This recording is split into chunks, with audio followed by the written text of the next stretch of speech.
Welcome to the Alcohol Minimalist podcast. I'm your host, Molly Watts. If you want to change your drinking habits and create a peaceful relationship with alcohol, you're in the right place.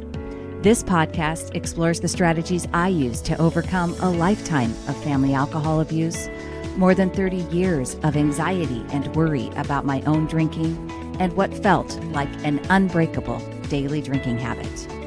Becoming an alcohol minimalist means removing excess alcohol from your life so it doesn't remove you from life. It means being able to take alcohol or leave it without feeling deprived.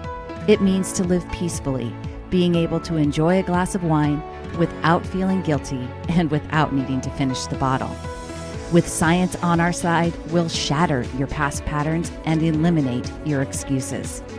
Changing your relationship with alcohol is possible. I'm here to help you do it. Let's start now.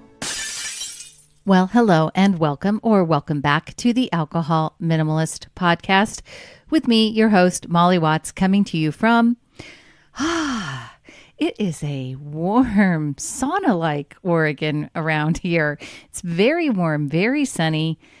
It's going to get even warmer the end of this week, and I'm pretty confident that by now most Oregonians are starting to look ahead and get excited about rain. Now, that's not me. I'm going to be enjoying these sweltering moments and really soaking it all in for the rest of August. And I hope that wherever you are, I hope it's sunny, I hope it's warm, I hope it's beautiful. And if it's raining, that's okay. I'm going to be with you soon. Hey, I have a bit of housekeeping to do just before we get started, and that is to say that this is the last opportunity to sign up for the launch of Step 1 here in September. This specific program is a hybrid. It's a hybrid online course and coaching opportunity. It's super affordable, actionable, accessible, and being a part of this introductory group means that you get a couple of bonuses. And for those of you that are really trying to figure out, like, what's the first step? What should I do here first to create this peaceful relationship with alcohol? Check it out. Go to www.mollywatts.com/step1. Registration is open through August 28th, and then it will be available again in October, starting October 7th. But it will be different then. It will not have the bonuses that are happening in September. Still a great program, but just not this introductory offer. So check it out. This week's episode was actually inspired by a couple of things. So number one, I am on my way to Las Vegas for a long weekend. And number two, there was a post in my private Facebook group about someone who was asking questions about trying to moderate after being alcohol-free or sober. And both of these situations, seemingly disparate situations, got me thinking. Now you're probably saying, when are you not thinking, Molly? And that's very true. I do think a lot, and I talk about it a lot, right? Because I have just appreciated this new skill set that I've developed and built in terms of being able to observe my own thoughts. And it's a big part of what I teach around here on the podcast, in my group, in my coaching programs. And you have to be comfortable paying attention to observing your thoughts without judgment and actually guiding your thoughts. That's something that I help people do. I do it with myself. So my brain is like thoroughly amazing to me now. And I love seeing the thoughts that my brain comes up with. And I love that I have this ability to recognize thoughts that are part of an old pattern or habit that doesn't even exist anymore in my life. And yeah, that's right. I still have thoughts that come up that do not reflect my current relationship with alcohol. Here's the thing. I don't freak out. I don't see that thought and think, oh my gosh, I'm slipping backwards. What's wrong with me? No. I'm like, oh, that's interesting. That's an old thought that I used to think that kept me stuck for so many years. That's just like a misfire. It's a total thought error. And I have much better ways of thinking about that now. As I mentioned, I'm getting ready to go to Vegas for a long weekend. Now, it's a working vacation for me, and I have some early business calls. And so I was reflecting on how different this vacation is going to be compared to many previous vacations. Not because I'm working, I've been to Vegas working before, but I was reflecting back on the many times we used to travel to Vegas and how the thoughts I would have were all about how I was looking forward to the free drinks. Like literally, I don't know if I ever went out in Vegas before when I didn't drink, like overdrink over the course of a day or evening, like probably at least 6 drinks. I really wasn't probably counting too much because, they were free. The other thing that inspired me was this post in my private Facebook group. A member shared that they are currently alcohol-free, living a sober lifestyle, and actually shared that they had previously struggled with dependence. And they were questioning whether or not they could drink, quote, normally again. And they cited the prevailing story that they heard in sober circles that, that basically you can never drink again if you've abused alcohol. Hard no, hard stop, end of story.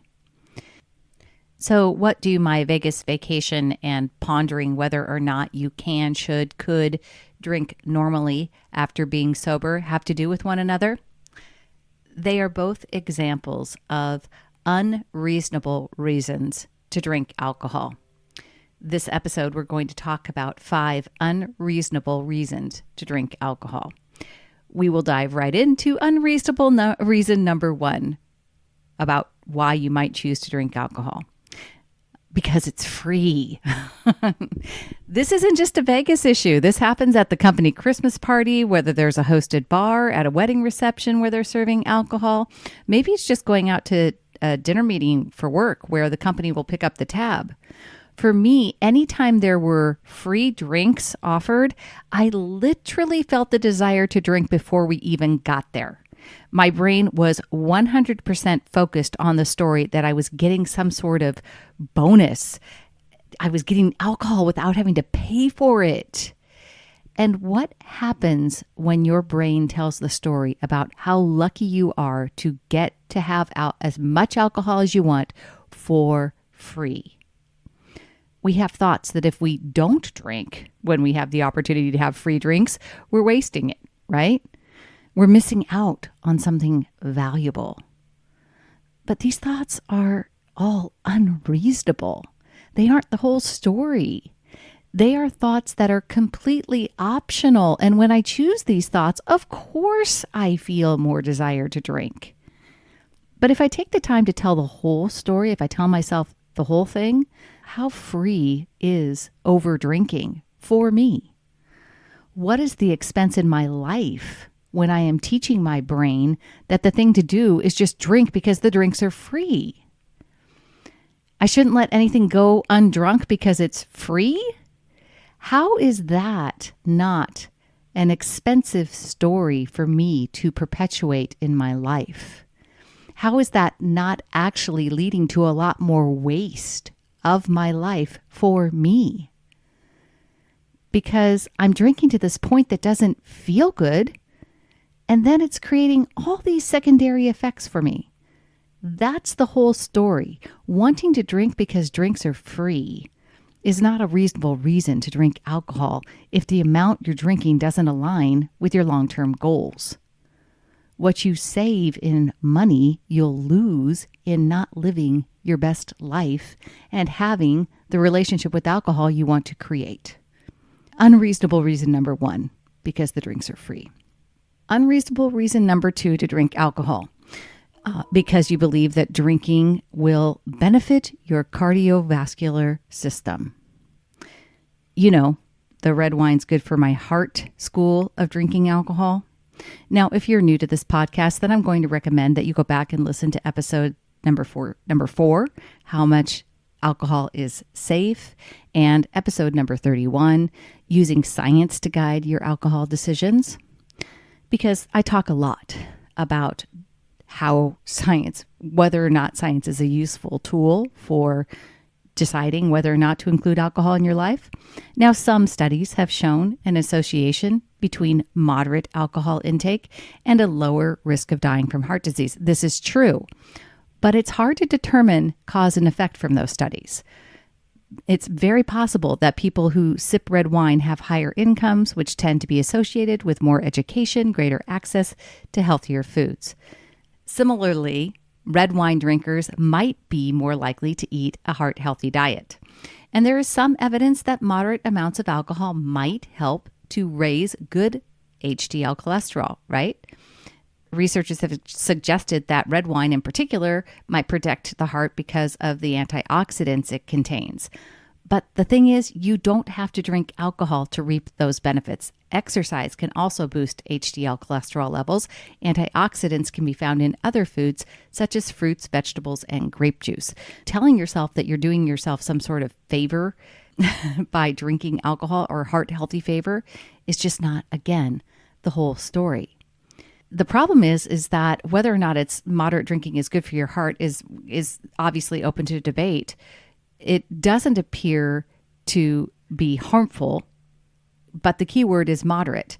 And the thing is that moderate drinking is really low risk drinking. The things that I talk about here, low risk drinking limits, it's an average of 1 drink per day for women and 1 to 2 drinks a day for men.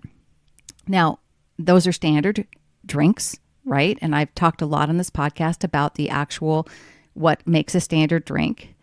But the thing is that some people should not even drink that much, specifically if they have heart rhythm abnormalities like heart arrhythmias, or if they have any type of heart failure. Even in sticking to those low risk limits for people who have heart failure or heart arrhythmias can be dangerous. Again, low risk limits, right? There's no benefit to drinking over low risk limits for your heart.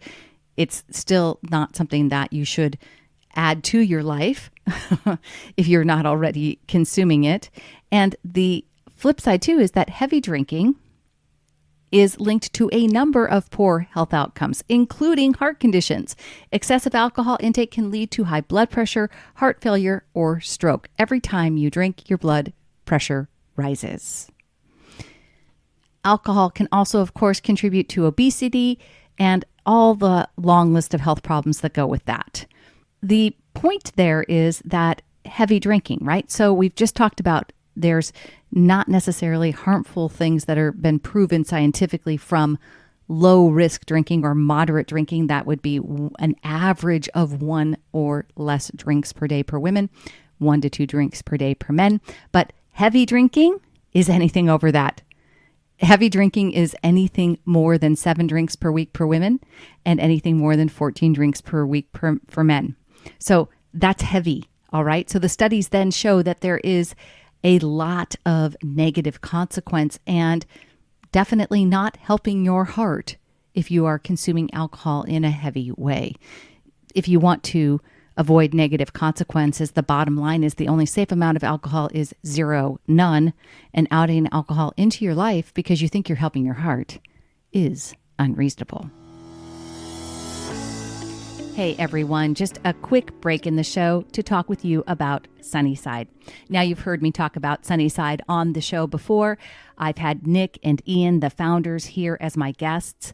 I am just so impressed with them. They are deeply mission driven. They are building a service to help millions of people create a healthier relationship with alcohol with no pressure to quit or feel guilty. So you know they are very aligned with everything I talk about here at Alcohol Minimalist. I wanted to share with you some thoughts and comments made by people in my group and my clients who use Sunnyside. I checked it out and was pleasantly surprised. I have used a few tracking apps and despised them. But the support, the daily check-ins, and the plan, yes, the plan. I signed up for 3 months yesterday and actually looked forward to the check-in today. I have no doubt this tool is a step forward for me. I just want to thank you to everyone who recommended Sunnyside in this group and all of your advice throughout. I'm having the best start to a week of moderating since I fell off the wagon in January. You work the plan and it works. Thank you, everyone. Now, you don't have to take my word for it. You don't have to take their word for it. I want you to check it out for yourself. Go to www.sunnyside.co/minimalist to get started on a free trial today. Unreasonable reason number 3. You choose to drink alcohol to help you sleep. Again, I've done full episodes on this. Episode number 18, Alcohol and Sleep. I also talk about sleep in episode number 7. I will link all of this in the show notes. And there are a few things that I want you to understand about how alcohol impacts your sleep. It is true that alcohol helps you to get to sleep faster. That is true. No one is saying that your favorite wine or cocktail doesn't have a relaxing effect. Alcohol is a sedative. It's classified as a central nervous system depressant because it slows brain function, mostly via GABA, which is the neurotransmitter that is inhibitory. It has a calming effect, and alcohol increases GABA activity in the brain, which is why you may start to feel sleepy. It also suppresses glutamate, which is the excitatory neurotransmitter, basically turns your brain on. So alcohol both increases the effect of GABA and suppresses the effect of glutamate. So this is why you get the depressant action and you feel sleepy. But, and you knew there was a big but coming, right? It also disrupts natural sleep cycles, which actually causes us to be more tired when we wake up. The problem with alcohol is as the body processes it during the first half of the night, you reach stage 3 of sleep more quickly, but at the expense of REM sleep. During the second half of the night, once the alcohol has been processed, you experience REM rebound, where REM sleep increases in a bid to catch up and maintain your normal sleep patterns. But this usually disrupts your natural waking process. So, helps you get to sleep faster, but disrupts your sleep later, which inevitably makes you more tired when you wake up. Alcohol also kills your dream sleep. Alcohol is one of the most powerful suppressors of REM sleep that we know of. And people consuming even moderate amounts of alcohol in the afternoon and or evening could be depriving themselves of dream sleep. Sleepwalking and sleep talking are slow wave sleep disorders that can be triggered by alcohol. So while there's not particularly some medical significance for those, they can be really disruptive, especially for your partner, right?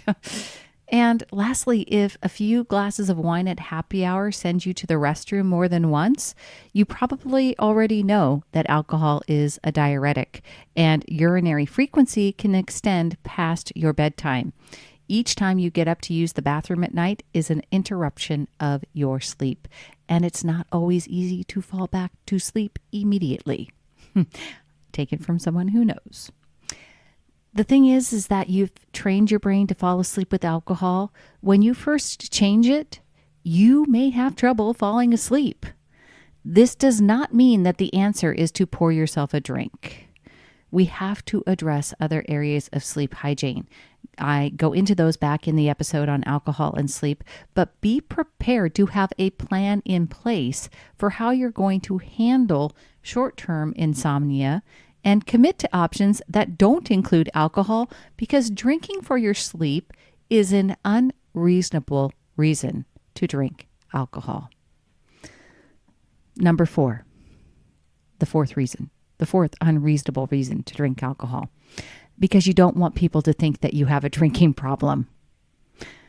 Now, this is really a commentary on society and how we've been conditioned to believe that people who misuse alcohol are sick, diseased, or broken. So instead of feeling great about a decision to not include alcohol at an event or in a week or any time that you are purposefully choosing to be alcohol-free, you doubt yourself because you don't want people to think that you're choosing to be alcohol-free because you have a problem. I totally get this. I started a podcast all about changing my relationship with alcohol, and I had to overcome a lot of those thoughts about, Are people going to think that I have an alcohol problem, right? I didn't want to be that person that had a problem. And this literally happens. People are working on changing their drinking habits, changing their relationship with alcohol, making great progress. And instead of feeling that success, they start to have thoughts. Or someone in their circle might even say to them, "Oh, I didn't realize you had a problem with alcohol," when they share their alcohol-free decision. I have heard more than once from someone that they were doing great, making plans, sticking to them, and then they decided that it would be easier to just drink off plan than to have someone wonder if they had a drinking problem. I want you to really let that sink in. This isn't a judgment on anyone who has chose to drink in that scenario. This is really a byproduct of our alcohol-centric culture, and it's crazy that we have to justify our decisions to not drink in any way. Now, I think that's shifting. It's certainly getting better with the mindful drinking movements and this sober, curious kind of lifestyles. But if you are deciding to drink because you are worried about what people might think about you if you don't drink, I really want you to question that thought. Is that a reasonable reason to drink alcohol? No, not really, right? Okay, I saved the biggest one for last. Deciding to drink alcohol, this is unreasonable reason number 5. Deciding to drink alcohol because you're wondering if you can moderate. Now, as a caveat, I will remind everyone that this podcast is not intended for people who are experiencing severe alcohol use disorder. It is not a recovery podcast for people who have been treated for alcohol dependence. But regardless of whether that is you or not, I want you to hear me on this. No one should be adding alcohol in their lives to figure out whether or not they can drink alcohol and not abuse it.